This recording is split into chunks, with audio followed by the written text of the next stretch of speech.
जी जनाब वाला संगिया मैंने दिल है जी अज पंजाबी शेर सुनाने थे। चलो नातिए शेर तो शुरू करें। मुसव्विर ने बस इंतहा कर सटी के डी रीज नाल च तस्वीर कट्टी। मुसव्विर ने बस इंतहा कर सटी के डी रीज नाल च तस्वीर कट्टी। हसीना जमीला दा मुंह मोड़ दिता मुहम्मद बना के कलम तोड़ दिता। एक और तुसा शेर सुनिए कि कला हथ कदे नहीं दुपदा एक दूजे नू धोंदा। कला हथ कदे नहीं दुपदा एक दूजे नू धोंदा। यारा बाज मुहम्मद बख्शा कौन किसे नू रोंदा। बाग बहारा ते गुलजारा बिन यारा किसकारी। यार मिलन दुख जानन हजारा शुक्र करा लखवारी। ते एक और शर के तेरे बाजो जे दिल दी नगरी को होर वसावा तकाफर आखे। तेरे बाजो जे दिल दी नगरी को होर वसावा तकाफर आखे।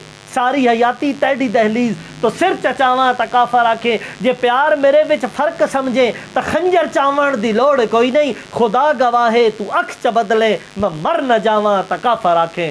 सुनाओ चा साई।